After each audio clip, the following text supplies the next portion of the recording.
प्रश्न number 15, question number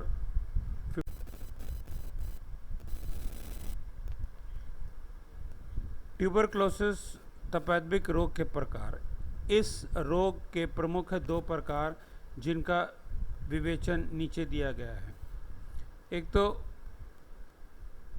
पुलफोसिया तथा रोग, इसे प्लुमनरी ट्यूबरक्लोसिस, फुल सूफिया अक्ष रोग प्रौढ़ व्यक्तियों का रोग है। ये बालकों को बहुत कम होता है। इसे राज्य सक्षमता फिथिसिस भी कहते हैं। इनके कारण क्या हैं?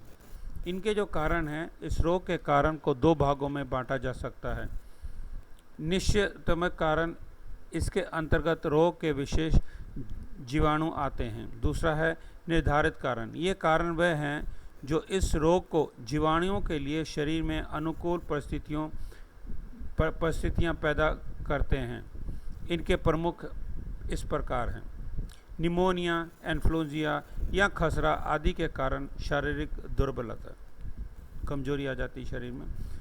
अपौष्टिक एवं अपर्याप्त भोजन, प्राप्त भोजन ना करना, लक्ष्य पीड़ित पशुओं का दूध पीना, बीमार पशुओं का दूध पीना, शारीरिक दुर्बलता, अगर आपका शरीर कमज़ोर है तो, पैतृकर्ता, धूल युक्त वातावरण और निरंतर अशुद्ध एवं गर्म वातावरण में सांस लेना, मद्य या शराब का सेवन, मानसिक दुर्बलता एवं कष्ट। अब इनके लक्षण क्या है? फेफड़े तथा गंभीरता के आधार पर इस रोग के 3 स्तर, कम से कम मिनिमम, सामान्य रूप से उन्नत, मॉडरेटली एडवांस तथा उन्नत फार एडवांस होते हैं। इस रोग के प्रमुख लक्षण निम्नलिखित हैं: भार में कमी, वजन कम होना, खांसी तथा बलगम का आना, बलगम में कभी कभी खून का आना, तेज़ नब्ज़, आपकी जो हार्ट बीट है, नब्ज़ है, वो तेज हो जाती है, शरीर का मांस सूख जाना और हड्डियां दिखाई पड़ने लगती हैं, अधिकतम थकान, जल्दी आपको थकान आती शरीर में, रोगी सामान्य रोग से भी अधिक थकान का अनुभव करता है, उसको सामान्य निर्बलता तथा कार्य के प्रति अरुचि की भावना हो जाती है, भूख में कमी आना।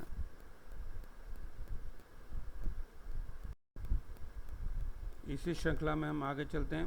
जो छठा पॉइंट है, भूख में कमी, श्वास का जल्दी लेना, चलने फिरने में सांस का फूल जाना, रात को पसीना आना।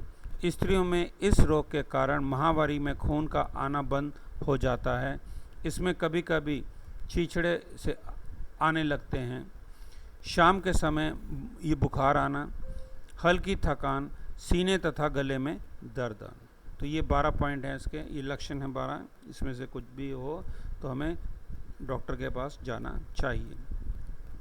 ये कहता है छूत के ढंग, मोड्स ऑफ इन्फेक्शन। इस रोग की छूत बिंदु संक्रमण द्वारा फैलती है।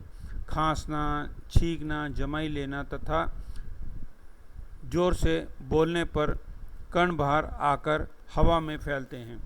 हवा में फैले हुए कण अंतः श्वास द्वारा स्वस्थ व्यक्ति के शरीर में प्रविष्ट कर जाते हैं। सूखे खंकार तथा संक्रमित वस्तुओं से भी इस रोग की छूत फैलती है। रोगी के बलगम अथवा अन्य विसर्जनों के व्यवहार से भी छूत लगती है। इस रोग की छूत प्रत्यक्ष संपर्क से भी फैलती है। मक्खियाँ भी इस रोग के संचार में महत्वपूर्ण भूमिका अदा करती हैं। रोग का निदान, रोगी के बलगम की जांच करके इस रोग का निदान किया जाता है। यदि रोगी को प्रारंभिक अवस्था में बलगम नहीं आ रहा है तो रंजन रे के द्वारा उसका निदान किया जाता है।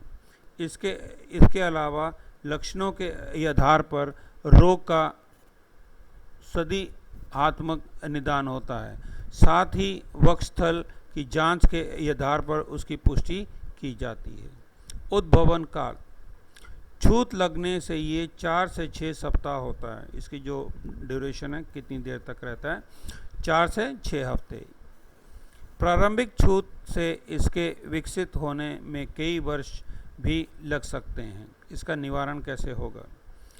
इस रोग को रोकथाम के लिए निम्नलिखित सामान्य उपायों को काम में लाया जा सकता है। व्यक्ति को खुली हवा तथा प्रकाश में रहना चाहिए। खाने तथा पीने की वस्तुओं की उचित देखभाल करनी चाहिए। स्वस्थ जीवन के स्तर पर सुधार लाया जाए। सामान्य रूप से सफाई की देखभाल अच्छी तरह करनी चाहिए। रोगी की और उसके कमरों की और उसके कपड़ों की देखभाल। ई पॉइंट, जनता को भाषणों, पैम्फलेट, स्लाइड्स, फिल्म तथा फिल्म पट्टियों के प्रयोग से शिक्षित किया जाए। भवनों तथा सड़कों का समुचित निर्माण। सड़कें चौड़ी होनी चाहिए। मकानों के पीछे तथा उनके बीच में पर्याप्त खाली स्थान रखना चाहिए। क्षेत्र में पार्क, उद्यान तथा खाली स्थान रखने चाहिए। घनी बस्तियों को नष्ट भ्रष्ट करके उन्नत योजनाओं के अनुसार निर्माण कार्य किया जाए। जी पॉइंट, अस्वस्थ व्यवसायों, कई कोयले की खाने, बीड़ी बनाने के कारखानों को नियमित किया जाना चाहिए और धूल के अनंत शव को रोकने के लिए उचित व्यवस्था की जानी चाहिए। इस रोग की रोकथाम के लिए निम्नलिखित विशेष उपायों को काम में लाया जा सकता है। पहला पॉइंट है, यक्ष रोग से ग्रसित माता पिता से बच्चों को पृथक कर देना चाहिए, उनको अलग कर देना चाहिए। सभी यक्ष रोगियों को जिनमें बलगम आ रहा है उस समय तक सैनिटोरियम में भेज दिया जाए जब तक बलगम समाप्त ना हो जाए। तीसरा पॉइंट, पूर्ण लक्ष्य निरोधी संगठन की व्यवस्था की जानी चाहिए। इनमें निम्नलिखित की व्यवस्था होनी चाहिए। क्लिनिक प्रणाली, क्लिनिक सिस्टम। क्लिनिक पूर्णात सुजित होना चाहिए। इसके द्वारा निम्नलिखित बातों की पूर्ति की जानी चाहिए। रोगियों को उपचार के विषय में सलाह देना, रोग का निदान करना, इस सूचना केंद्र के रूप में कार्य करना चाहिए। साथ ही उसे प्रचार केंद्र के रूप में भी कार्य करना चाहिए। रोगियों को बताया जाए कि वे अपना प्याला, चम्मच, ग्लास तथा अन्य वस्तुएं पृथक रखें या अलग रखें। इसे उपचार में तक क्यूरेटिव केंद्र के रूप में भी कार्य करना चाहिए। दूसरा पॉइंट है अस्पताल तथा सैनिटोरियम, हॉस्पिटल एंड सैनिटोरियम। अस्पताल गंभीर रोगियों के लिए होते हैं और सैनिटोरियम प्राथमिक रोगियों के लिए होते हैं। इनमें उनको अपनी देखभाल करने के लिए प्रशिक्षित किया जाता है। अस्पताल या सैनिटोरियम में उपचार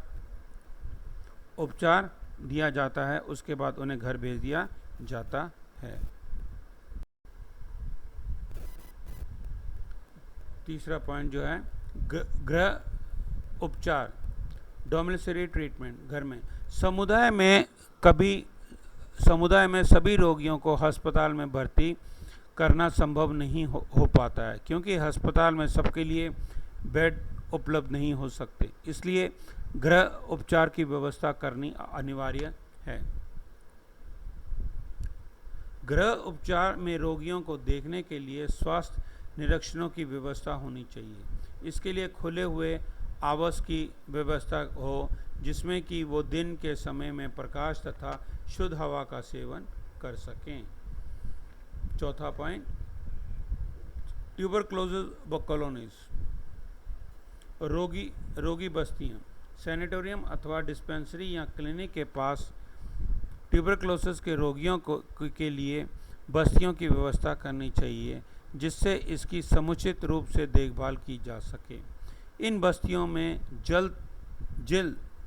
जिल्द बांधना, बढ़ाईगिरी, चित्रकला, चटाई तथा डलियां बनाने के कार्य को संचालित किया जाना चाहिए। इन कार्यों को करने के लिए रोगी अपने अधिकांश समय का उपयोग कर सके।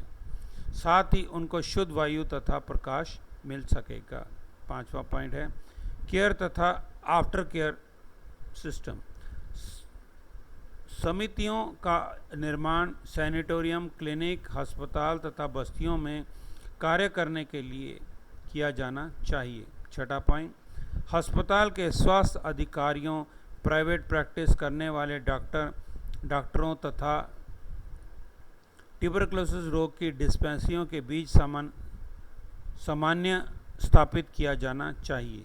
7वां पॉइंट BCG का टीका लगवाया जाए। इससे व्यक्ति को अधिकांश रूप से सुरक्षा प्रदान की जा सकती है। उपचार, अब ट्यूबरकुलोसिस का जो ये उपचार है वो कैसे करें। इस रोग के उपचार के लिए निम्नलिखित बातों पर ध्यान देना चाहिए। रोगियों को संतुलित तथा पौष्टिक आहार प्रदान किया जाना चाहिए। उसके भोजन में दूध, फल, अंडे आदि पर्याप्त मात्रा में होने चाहिए। रोगी को पूर्ण विश्राम करना चाहिए। स्वस्थ जीवन व्यतीत करने की आदतों का निर्माण किया जाना चाहिए। रोगों को शुद्ध वायु एवं प्रकाश उपलब्ध कराना चाहिए। दवा संबंधी उपचार।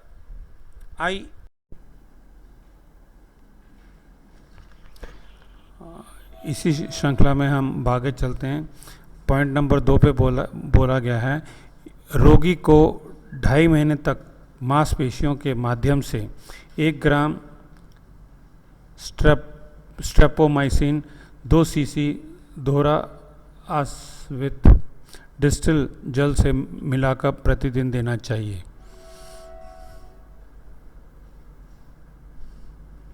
तीसरा पॉइंट है कैल्शियम, विटामिन ए तथा डी मौखिक रूप से दिया जाना चाहिए। चौथा पॉइंट है PAS para ammonia salicylic acid की 3 टिकियाँ दिन में 6 बार दी जानी चाहिए।